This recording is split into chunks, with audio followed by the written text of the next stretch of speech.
பல குழந்தைங்களை பாலியல் ரீதியான துன்புறுத்தலுக்கு உள்ளான வழக்குக்காக நீதி கிடைக்குமான்ட்டு உயர்நீதிமன்ற வாசல்லையும் அனைத்து மாவட்ட மகிழா நீதிமன்ற வாசல்லையும் பாதிக்கப்பட்ட குழந்தையின் பெற்றோர்கள் நின்றுட்டு தான் இருக்காங்க. இந்த திராவிட மாடல் அரசாங்கம் இந்த 4 வருஷத்துலேயே சுமார் 15,000க்கும் மேற்பட்ட பாலியல் ரீதியான குற்றச்சாட்டு என்பது வைக்கிறோம். நம்ம வைக்கல, அரசாங்க கெசட்டில் தகவல் அறியும் உரிமை சட்டம் 2000 கீழ் சொல்லப்பட்ட. உங்களோட பழைய தங்க நகைகளை விற்க, அடகு வச்ச தங்க நகைகளை மீட்டு நியாயமான விலைக்கு விற்க இப்பவே GNR கோல்டு ட்ரேடர்ஸ்க்கு கால் பண்ணுங்க. ஒரு விஷயம் வந்ததால ஏதோ நீதி கட்சிச்சு இந்த அரசாங்கம் சட்ட ஒழுங்கெல்லாம் கரெக்டாக இருக்குன்னு மட்டும் மக்கள் நம்பி விடாதீங்க. தொடர்ந்து பெண் பிள்ளைங்களுக்கு எதிராக நடக்கக்கூடிய குற்றச்சாட்டை 6 மாதத்துக்குள்ள நீதிமன்றத்துக்கு கொண்டு போகணுன்ட்டு காவல்துறை தலைமை இயக்குனருக்கு தமிழக அரசு உடனே ஒரு ஜியோ பாஸ் பண்ணணும். ஒரு இடத்துல 8 வயசு ஒரு குழந்தைக்கு பாலியல் ரீதியான துன்புறுத்தல் 65 வயசு ஆள் கொடுக்குறான். அப்போ அந்த ஆளுக்கு வந்து ஸ்பாட் பெயில் கொடுக்குறாங்க. பெண் பிள்ளைங்களை பெற்ற பெற்றோர்களுக்கு இது மிகப்பெரிய சவாலாக இருக்குது. பள்ளி மட்டும் இல்லை, கல்லூரி மட்டும் இல்லை, ரோட்டில் இன்றைக்கி நடந்து போடுறது. பல கிராமப்புறங்களில் இன்னும் பாலியல் ரீதியான துன்புறுத்தலுக்கு உட்பட்ட இந்த பிரச்சனைக்கு புகார் கொடுக்கக்கூட, கம்ப்ளைண்ட் எழுதக்கூட சில மக்களுக்கு தெரியல. ஒரு 10 வயசு குழந்தை, அந்த குழந்தைக்கு புகார் கொடுக்க போனால் அந்த குழந்தைய புகார் கொடுக்காதுன்னு காவல் நிலையத்தில் வந்து அதிகாரிகள் வந்து அந்த பெற்றவங்களே நிர்வாணப்படுத்தி அடித்தாங்க. ரிஃப்ளெக்ட் நேயர்களுக்கு வணக்கம். நான் உங்கள் ரக்ஷயா பார்த்தி. இன்னைக்கு நம்ம கூட சமூக ஆர்வலர் சசிகுமார் அவர்கள் தான் இணைஞ்சிருக்காரு. வணக்கம். வணக்கம் மேடம். தமிழ்நாட்டையே உள்ளுக்குன ஒரு மிகப்பெரிய கோர சம்பவம் தான் கும்மிடிப்பூண்டியில் ஒரு சிறுமிக்கு பாலியல் வன்கொடுமை நடந்த ஒரு சம்பவம். பட்டப்பகல்ல நடந்திருந்தது. இது தமிழ்நாட்டையே உள்ளுக்குன ஒரு மிகப்பெரிய சம்பவம், பல பேருக்கு ஒரு அதிர்ச்சி தரக்கூடிய ஒரு சம்பவமாகவும் அமைஞ்சிருந்தது. CCTV காட்சிகள்லாம் வெளியாகி இப்போ அந்த ஒரு குற்றவாளிக்கு இரட்டை ஆயுள் தண்டனை வந்து கொடுத்துருக்காங்க. இதை பற்றி நீங்கள் என்ன நினைக்கிறீங்க? அதாவது தமிழ்நாட்டில் வந்து இது வந்து ஒலிக்கிருக்குன்னு சொல்லக்கூடிய விஷயன்றது கிடையாது. ஏன்னா தமிழ்நாட்டில் ஆல்ரெடி இது போல் பல மாவட்டங்களில் சிறுமிகள், சிறுவர்கள், பெண்கள் என முதியோர் என எல்லாருக்குமே பாலியல் ரீதியான தொல்லை என்பது 15,000க்கும் மேற்பட்டு இருக்குதுன்னு ஆல்ரெடி நம்ம சொல்லியிருக்கோம். என்னென்னா இது ஒரு அதிர்ச்சிகரமான தகவல். தமிழக காவல்துறை இயக்குனர் தலைவர் கஸ்டடியிலேயே 100 சிறுமிகள் என்பது பலாத்காரம் செய்யப்பட்டுள்ளார்கள் என்று தகவல் அறியும் உரிமை சட்டத்தில் வந்து 2005 கீழ் நம்ம வந்து சொல்லியிருக்கோம். ஏன்னா இது மிகப்பெரிய அதிர்ச்சிகள். இந்த திருவள்ளூர் நீதிமன்றம் கொடுத்துருக்க தண்டனைக்கு முழு வெற்றிக்கு காரணம் யாருன்னா ஊடகம்தான், யூடியூப் சேனல், ப்ரெஸ்ஸுங்க. இது அரசுக்கு கொடுத்த நெருக்கடியில் தான் அரசு வந்து உடனே 6 மாதத்துக்குள்ளே, அதாவது ஜூலை மாதம் நடக்குது இந்த சம்பவத்தில், உடனே குற்றவாளி கண்டுபிடிக்கப்பட்டு இந்த குற்றவாளியை உடனே FIR போட்டு சார்ஜ் ஷீட் போட்டு நீதிமன்றத்தில் ஒரு 6 மாதத்துக்குள்ளேயே இந்த தண்டனைன்றது வாங்கி கொடுத்தாங்க. இந்த ஃபோக்சோ சட்டத்தின் கீழே அதுக்கு என்னென்னா, ஒரு திருவள்ளூரில் அந்த ஸ்கூல் முடிச்சுட்டு ஒரு பள்ளி மாணவி தனியார் ரோட்டில் நடந்து போயிட்டுருக்கு. அப்போ அந்த இடத்துல அடையாளம் தெரியாத நபர், அசாம் மாநிலத்தை சேர்ந்த ராஜு விஸ்வகர்மா என்ற நபர், அந்த நபர் என்ன பண்ணுறான், அந்த குழந்தை பின்னாடியே நடந்து போயிட்டு அந்த குழந்தைய டக்குன்னு தூக்கிட்டு பக்கத்தில் இருக்க ஒரு காட்டுப்பகுதிக்கு இட்டுட்டு போகிறான். இப்போ என்ன நம்ம சொல்லணும்னா, ஒரு பள்ளியிலேருந்து குழந்தை வருது, ஒரு கல்லூரியிலேருந்து ஒரு பெண்கள் வராங்கன்றப்போ அந்த இடத்துல ரோந்து பணியில் காவல்துறை ஏன் இல்லைன்ற கேள்வி ஒரு கொஸ்டின். ஏன்னா இப்போ ஒரு ஏரியாவில் குறிப்பிட்ட நிமிஷத்துக்கு மேலே ஒரு 1/2 ஹவரோ இல்லை ஒரு 1 ஹவரோ பார்த்திங்கன்னா சம்மந்தமே இல்லாத ஒரு நபர் சுற்றுறாங்கன்னா ஏன் காவல்துறை அந்த நபர் மீது ஏன் எடுக்கலை? ஏன்னா இப்போ பார்த்திங்கன்னா இந்த சம்பவம் பண்ணிட்டோம், அவன் அதே ரயில்வே ஸ்டேஷனில் தான் சுற்றிட்டு இருக்கான். அப்போ என்னென்னா, காவல்துறை தன்னுடைய ரோந்து பணியில் இது போல் நபர்களை பிடிக்காம சந்தேகத்தின் பேரில் இது போல் நபர்களை பிடிச்சி செக்ஷன் 41 படி இவங்களெல்லாம் இட்டுன்னு போய் இவங்கெல்லாம் எந்த ஊர், ஏன் இங்கே சுற்றுறாங்க, இது போல் சைக்கோ நாய்கள்லாம் ஏன் அந்தந்த மாவட்டத்தில் சுற்றுறாங்கன்றதை கண்காணிக்கணும். ஏன் கண்காணிக்கிறேன்னா, பல சிறுமிகள் பலாத்காரம் செய்யப்பட்ட வழக்கு கொஸ்டினாக தான் இருக்குது. இப்போ இதை ஊடகம் ஊதுனதால் திருவள்ளூர் மாவட்ட நீதிமன்றம் இது உடனே தீர்ப்பு வந்திருக்குன்றது எல்லாருக்கும் தெரியும். ஏன்னா நெஞ்சை உலுக்கிய இந்த சம்பவத்தால் பொதுமக்களிடையே ஒரு மிகப்பெரிய ஒரு அவேர்னஸ். ஏன்னா இந்த மாதிரி ஒரு சிறுமி தனியாக பள்ளிக்கு போகிறப்போ பலாத்காரம் செய்யப்பட்ட விஷயம் தமிழகம் முழுவதும் இல்லை, இந்தியா முழுக்க இது ஒரு மிகப்பெரிய பிரச்சனை ஆனவொடனே காவல்துறை தங்களை காப்பாற்றிக் கொள்ள உடனே நடவடிக்கை எடுத்து உடனே அந்த சமூக விரோதியை கைது செய்து உடனே இதை எஃப்ஐஆர் போட்டு சார்ஜ்ஷீட் போட்டு நீதிமன்றத்தில் கொடுத்து நீதிபதியும் தண்டனை கொடுத்துட்டாரு. ஏன் நம்ம சொல்கிறோன்னா, இப்போ பார்த்தீங்க, முதலமைச்சர் தொகுதி, நம்ம முதலமைச்சர் தொகுதியிலே 125க்கு மேற்பட்ட பாலியல் ரீதியான குற்றச்சாட்டு இருக்குது கடந்த 4 வருஷத்தில். இது பக்கம் பார்த்தீங்கன்னா ஆவடியில் ஆல்ரெடி நம்ம சொல்லிடுறோம் 320 பேர் பாலியல் ரீதியான குற்றச்சாட்டு என்பது தொடர்ந்து கொண்டே தான் இருக்குது. அப்போ முதல்வர் தொகுதியிலே இவ்வளோ பேர் 125 பேர்.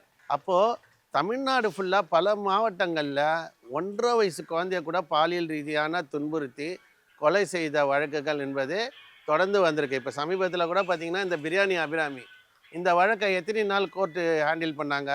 இந்த வழக்குக்கு 2 குழந்தைய சாவடிச்சது எத்தனை வருஷம் ஆச்சு அபிராமி இது? அந்த வழக்கை எத்தனை நாள் கடத்தி வந்தாங்க? இப்போ அபிராமி பிரியாணியை கள்ளக்காதலனுக்கோசம் அந்த 2 குழந்தைய கொன்ன கேஸு எத்தனை வருஷம் கழித்து நம்மளுக்கு நீதிமன்றத்தில் தீர்ப்பு. இன்னும் பல குழந்தைங்களை பாலியல் ரீதியான துன்புறுத்தலுக்கு உள்ளான வழக்குக்காக நீதி கிடைக்குமான்ட்டு உயர்நீதிமன்ற வாசல்லையும் அனைத்து மாவட்ட மகிழா நீதிமன்ற வாசல்லையும் பாதிக்கப்பட்ட குழந்தையின் பெற்றோர்கள் நின்றுட்டு தான் இருக்காங்க. இப்போ நம்ம சொல்கிறது என்னென்னா, இந்த போக்சோ சட்டத்தை இந்த மகளிர் காவல் நிலையம் முழுமையாக கடகடன்னு சாட்சிட்டு போட்டு குற்றவாளிக்கு தண்டனை வாங்கி தரணுன்ற எண்ணமே கிடையாது. பல கேஸ் இன்னும் பெண்டிங் இருக்குது. இன்னும் பல கேஸ் அன்னோவன் பர்சன் சொல்கிறாங்க. இந்த அன்னோவன் பர்சன்ஸ் எல்லாம் நிறைய பேர் செஞ்ச கொலையை யாருன்னே தெரியலன்றாங்க. இப்போ ரயில்வே ட்ராக்காண்ட ஓரம் இருக்க குழந்தைங்கள்லாம் நிறைய பாலியல் ரீதியான துன்புறுத்தலுக்கு உள்ளே இருக்காங்க. நம்ம சொல்லக்கூறது என்னென்னா, ஏதோ இந்த திருவள்ளூர் மாவட்டத்தில் மட்டும் ஒரு சிறுமி பாதிச்சது இல்லை, அதே மாவட்டத்தில் சுமார் 200க்கும் மேற்பட்ட சிறுமிகள் இது போல் பலாத்காரம் பட்டிருக்காங்க. சிறுவர் சிறுமிகள் பெண்கள் எல்லாமே. அப்போ பாலியல் ரீதியாக ஒவ்வொரு மாவட்டத்திலையும் நம்ம சொல்கிறோம், ஒவ்வொரு மாவட்டத்திலையும் நடக்குது. ஆனால் இதை ஊடகம் சொன்னதால தான் இவ்வளோ தீர்ப்பு வந்தது.